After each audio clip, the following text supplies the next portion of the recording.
Today, we're going to unpack the hidden rhythms of the market. There's this powerful dynamic at play, a constant push and pull that separates the leaders from the followers. And I think once you really hear it, you're going to start seeing the markets in a completely new light. I want you to picture an ancient galley ship. You've got this one person standing at the front, just beating a drum, a steady, relentless beat. And with every single one of those beats, hundreds of rowers are forced to move in perfect unison. That rhythm, that sound, it controls everything.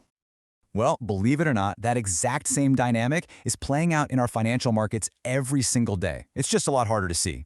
So that brings us to the big question, right? Who is actually beating that drum, creating the narrative that drives prices, and who's just part of the crowd, rowing along? To even begin to answer that, we really need a framework. And luckily, there's a powerful one that helps explain these forces just about perfectly. It's called the theory of contrarian opinion. Now hold on, this is not just about being a rebel and doing the opposite of whatever everyone else is doing. That's a really quick way to lose your shirt. No, this is a precise strategy. It's all about knowing how to spot those rare moments when the crowd's emotion is at an absolute extreme, and when other key conditions are perfectly aligned. So you can think of the market as this constant tug-of-war between two groups. On one side, you've got the drum beaters. This is your institutional money, the so-called smart money. They're the ones setting the narratives, acting on long-term data. And on the other side, you've got the crowd.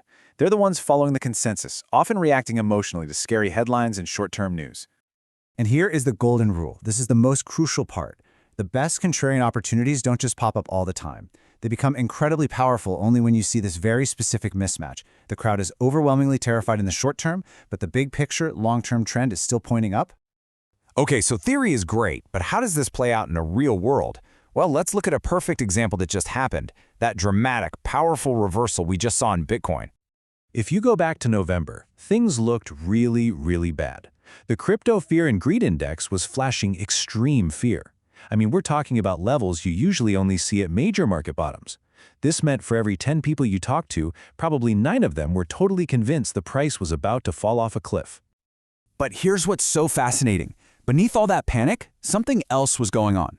While the crowd, the so-called weak hands, were selling everything in a panic, on-chain data showed that the biggest holders, the whales, were doing the exact opposite. They were just quietly accumulating, buying up everything the crowd was dumping. A massive transfer of assets was happening right under our noses. And right at that moment of peak fear, look who walked onto the stage. The drum beaters. We're talking JP Morgan, Goldman Sachs, Bank of America, Vanguard, these huge institutions, many of whom had been really skeptical in public, all of a sudden started making these huge bullish moves. They were creating a brand new narrative. And this is where it all clicks into place. At the very same moment the crowd's fear was hitting its absolute maximum, the price of Bitcoin came down, touched a critical long-term trend line, and held it as support. Perfectly. You had short-term panic crashing right into long-term strength, and the result? A massive rebound. All right, so that's the picture in Bitcoin. Pretty clear, right? Now let's zoom out to the broader stock market, because we're seeing a similar pattern build into something, well, even more surprising.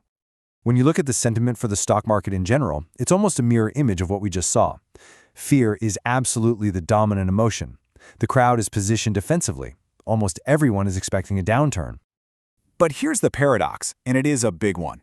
All of this fear is happening, while the S&P 500 is just a stone's throw away from its all-time high. I mean, think about that for a second. The crowd is deeply bearish, but the actual long-term trend is undeniably, incredibly bullish. Sound familiar? So we've got two completely different markets showing us the exact same contrarian setup. What's the connection? And, more importantly, what could this be telling us about what might happen next? So the conventional wisdom, right, has always been that you watch the flow of money in the system, you watch market liquidity to guess where riskier assets like Bitcoin might go. So more money in the system equals higher prices. Simple. But let's just flip that whole idea on its head for a minute. What if Bitcoin, this global 24/7 market that never sleeps, is now acting like the canary in the coal mine for liquidity? Its powerful rebound might actually be the very first signal that liquidity is starting to improve for everyone, way before it shows up in any of the traditional economic numbers. And if that's true, if this idea is even close to being right, it means Bitcoin's recent move isn't just a crypto story. It could be a massive leading indicator for all markets. And it would strongly suggest that all this fear we're seeing in the stock market might be completely misplaced. You see, the market always has a rhythm. That drum beat is always there, you just have to know how to listen for it. And this framework hopefully gives you a new way to hear that beat through all the noise, leaving you with one last question to think about. Are you listening to the beat, or are you just rowing with the crowd?